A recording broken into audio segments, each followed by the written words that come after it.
Hello, students. Welcome to Easy Limu Learning Simplified. I am your teacher, Mr. Stanley Mbogo.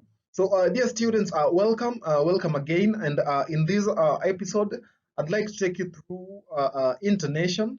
That is still under the topic, listening and speaking. So, in our previous session, we did a video on the same topic, and that was about stress. And remember that stress and intonation are normally set together. So talking about intonation, first before we talk about intonation, dear students, if you missed that is the previous session, the video on stress, please check that out. Ensure that you find the video so that you look at everything that you missed about the lesson. So talking about intonation, first things first.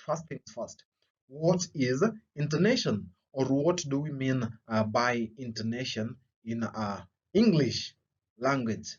So intonation, dear students, refers to the variation of spoken pitch. Interesting. So again, when you talk about pitch, we refer to the highness or lowness of sound. So in now English, that is as a language, we talk about the rise and fall of voice in speaking. The rise and fall of voice in speaking. So that is what we mean when we talk about intonation. It means that it means that there are sentences, or either parts of a sentences, that are kind of said with a high voice, and there are parts of sentences, or other sentences, that are said with a low voice. So that is what we are going to talk about in regards with this topic. So another thing that is important to note, dear students, is that intonation can be used by the speaker to indicate his or her attitude and emotions. And again, that is to signal the difference between statements, questions, and commands. So remember, we have got different types of sentences. So it means that it is the variation of the spoken pitch that will help us be able to differentiate if maybe what we are given, or the sentence that we are given, is a statement, a question, or a command. So that will depend on how we, that is the kind of voice that we will use to say certain parts, or sometimes the entire sentence. So intonation is that means that intonation is crucial for communication. So in English language, there are basically two kinds of intonation. So the first one, we have got what we call the falling intonation. Then secondly, we have the rising intonation. So the difference between these two types of intonation, that is falling intonation and rising intonation, is that when we talk about the falling, it means that sometimes we lower, our voice when saying some parts of sentences, or at the end of sentences. And when we talk about rising intonation, then it means that there are parts of sentences, or sentences that we say when the voice rises. So we can again use arrows. We are allowed to use arrows to show the intonation, that is whether rising or falling. So if you use an arrow, that is a drop down arrow that is a bit slant, a drop down arrow that is a bit slant, then that represents a falling intonation. While an arrow that points up, not vertically, but slant. Again, it is slant a bit, but the sharp, the sharp part, or the point looks up. Then that represents a rising the rising tone. So sometimes in when you are examined, you can be told to use arrows or maybe use words, or sometimes you are not instructed. So when you're not instructed on what to do, you can either use words, that is by simply writing falling intonation or rising intonation, or you can go ahead and use the arrows. But uh, sometimes the examiners might be so cunning. So sometimes you were told to strictly use arrows. For example, using arrows indicate whether the following sentences have a falling intonation or a rising intonation. We don't have that on the screen, but that is just what I'm talking about, just to help you understand how sometimes examiners might end up setting some of these questions. So when you're told to use arrows, when the instruction is direct, that using arrows indicate whether the following sentences have falling intonation or rising intonation, then please follow the instruction, as it is also part of the exams. So let me start by looking at the first part, that is the first kind of intonation that we have, that is falling intonation. So remember earlier I said that falling intonation is when we lower our voice at the end of a sentence. So this usually happens in various areas, and the first area where we use a falling intonation is when in statements. Remember, statements end in periods. They are just like imperative sentences, if I am not wrong. So we have got examples of statements here, uh, uh, and I'm going to read them loud. So, our rugby team won the cup. Our rugby team won the cup. So it is just that. I like bananas. I like bananas. I like bananas. I like bananas.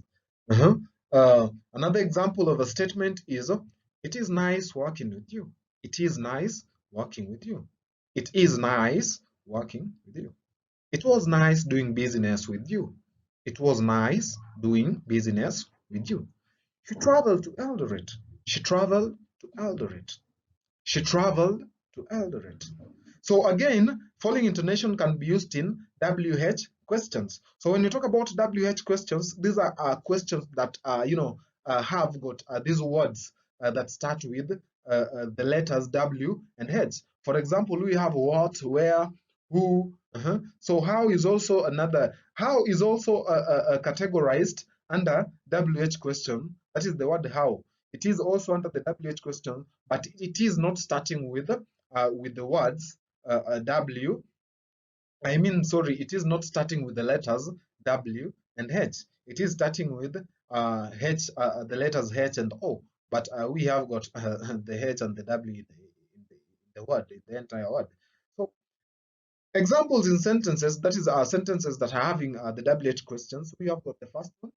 And again, remember, we are using a falling intonation. So we must ensure that the example that we are giving, follows the rule. So that is the pronunciation that we are giving follows the rule. What is your name? What is your name? What is your name? Where do you live? Where do you live? Where do you live? Where do you live? How old are you? How old are you? How old are you? How old are you? Who is this young man? Who is this young man?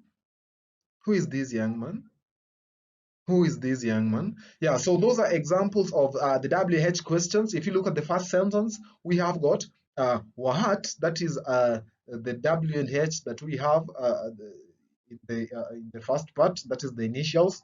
And we also have where, how, and who. So those are examples of the WH questions. So again, falling intonation is also used in commands, that is when giving orders. And we have examples here in sentences. Shut the door. Shut the door. So a command is like an order that you must obey. Shut the door. Will you please keep quiet? Will you please keep quiet? Will you please keep quiet? Give me the money. Give me the money. Give me the money. Give me the money. Then we also have close your books. Close your books. Close the books. Close the books. Yeah. So you can practice that. It's all about practice. Maybe the first pronunciation might not come out perfectly, but with a lot of practice and regular training, you'll definitely catch that. So it is also used. Remember, you're still under falling intonation. So falling intonation is also used in exclamatory sentences. That is sentences that normally ends in exclamation marks. What a wonderful present! What a wonderful present! What a wonderful present! How nice of you! How nice of you! How nice of you! What a wonderful present! What a wonderful present! What a wonderful present! How nice of you! How nice of you! Oh my God! Oh my God! Oh my God! Oh my God! So yeah, that is it. So the last thing that that is also important to note, dear students, is that falling intonation can sometimes also be used to say something with finality. And again, this is something that the students actually the students use it a lot. It doesn't matter the school. So in is it in the paper one, or paper two? Which paper has something to do with the form in poetry? Is it form in poetry or content in poetry? When you are asked, you are given a poem, then you are asked that how would you say the last line? How would you say the last line of the poem? So most students normally go for one answer, which is kind of boring. So every student will say that I will use a falling intonation to show finality, or I will use a falling intonation to show that the poem has come to an end. Uh, I know. For those who are watching and you've used that, you can relate. Yeah, it is something that very many students use when approaching or rather answering uh, uh, that poetry question. I think it has something to do with the form in poetry, yeah, not the content, or maybe vice versa. So we also have rising intonation. So when you talk about rising intonation, it is now the opposite of falling intonation. So this describes, that is how the voice rises at the end of a sentence. So rising intonation is common in general questions. An example of general questions: do you visit them often? So a response to that can be, sometimes, or yeah, I always, or I do, etc. So again, uh, could you give me a pen, please? Could you give me a pen, please? So that is a question. You can, respond to that maybe using words like, yeah, sure, I can, yeah, sure, or here, etc. So yeah, another area where we can use rising intonation is when talking about alternative questions. So alternative questions are in most cases introduced by the conjunction or to show or to give an alternative. So an example in a sentence: do you want tea or coffee? Do you want coffee or tea? Do you want coffee or tea? Do you want coffee or tea? Do you want coffee or tea? Do you want coffee or tea? Do you want coffee or tea? So you can either say yes or no, but I know they're the crazy ones who will say both. So another example of an alternative question is, does he speak Swahili or English? Does he speak Swahili or English?